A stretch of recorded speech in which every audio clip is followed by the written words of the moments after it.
असम के मुख्यमंत्री हैं, उनकी वाइफ के बारे में जो बयानबाजी, उसको लेके पुलिस का मामला। देखिए, असम का जो चुनाव चल रहा है बहुत ही बढ़िया चुनाव महाविकास आघाड़ी या इंडिया गठबंधन लड़ रही है, लेकिन पवन खेड़ा जैसे नेताओं ने अपने बड़ बोलेपन की वजह से इस चुनाव में कहीं न कहीं कांग्रेस को नुकसान पहुंचा दिया है। क्या जरूरत है किसी मुख्यमंत्री की पत्नी को ये कहना कि इनके पास 3 पासपोर्ट हैं? हो ही नहीं सकता। इस देश के नागरिक के पास एक ही पासपोर्ट होता है ना, भारत का पासपोर्ट। ऐसे कोई दूसरे विदेश का नागरिक उसका उस देश का पासपोर्ट होता है। एक व्यक्ति 3, 4, 5 पासपोर्ट नहीं रख सकता। क्या जरूरत है इन सब विषयों को बोलने की? कांग्रेस में जब तरुण गोगोई जी मुख्यमंत्री थे तो उन्होंने क्या क्या किया वो बताना चाहिए, और कैसे ये सरकार लोगों को तकलीफ दे रही है, कैसे वहां पर भाईचारा को नष्ट किया जा रहा है, कैसे असम को पिछाड़ दिया गया है, उस पर बात करनी चाहिए। ये पासपोर्ट वाला विषय लाना ही नहीं चाहिए था। तो पवन खेड़ा और हेमंत विश्व शर्मा ने इस चुनाव को व्यक्तिगत बना दिया है, जबकि चुनाव कांग्रेस विरुद्ध भाजपा होना चाहिए। अब पवन खेड़ा उनके खिलाफ कुछ कह रहे हैं। अब असम के मुख्यमंत्री की पुलिस जो है वो जाकर दिल्ली में उनके घर सर्च कर रही है, तो इससे चुनाव बिगड़ जाता है। हमने देखा है चुनाव मुद्दों पर होने चाहिए, चुनाव विकास पर होना चाहिए, चुनाव नीति पर और रणनीति पर होनी चाहिए।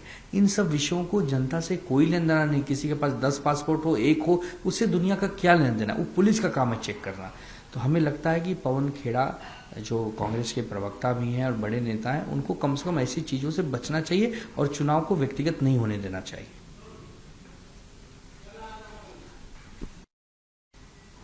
सर, जिस तरह से बारामती का उपचुनाव हो रहा है उसमें कांग्रेस ने अपना कैंडिडेट दिया, उसके ऊपर मुख्यमंत्री देवेंद्र फडणवीस से पूछा गया तो देवेंद्र फडणवीस ने कहा कि कैंडिडेट नहीं देना चाहिए था और हमेशा परंपरा रही है महाराष्ट्र की कि इस तरह से अगर उपचुनाव होता है और किसका निधन होता है तो हम कैंडिडेट नहीं देते हैं। देखिए, महाराष्ट्र की यही संस्कृति रही है कि जब किसी बड़े नेता का आकस्मिक निधन हो जाता है, उसकी मृत्यु हो जाती है, तो उसकी जगह जब उपचुनाव होते हैं तो लोग कैंडिडेट देने से बचते हैं। आपने देखा होगा कि सुनेत्रा पवार जी ने आदरणीय उद्धव ठाकरे साहब से बातचीत की, उन्होंने उन्हें आशीर्वाद भी दिया और आश्वासन भी दिया और ये भरोसा भी दिया कि हम आपके साथ हैं। शरद पवार साहब उनके घर के ही रिश्तेदार हैं, उन्होंने भी उनको आशीर्वाद ही दिया है। अब रह गई कांग्रेस।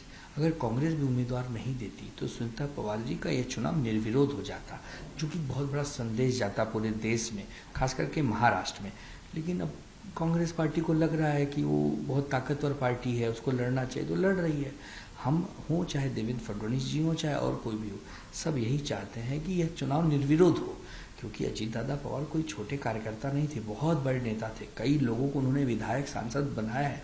ऐसे व्यक्ति जब हमारे बीच से अचानक चले गए और उनकी पत्नी या उनके बेटे उस परंपरा को आगे बढ़ा रहे हैं, उनके काम को आगे बढ़ा रहे हैं, तो कम से कम इस बार तो चुनाव नहीं होते। बाद में जब नॉर्मल चुनाव 2029 में होंगे तो स्वाभाविक सी बात है, सब लड़ते हैं एक दूसरे के सामने।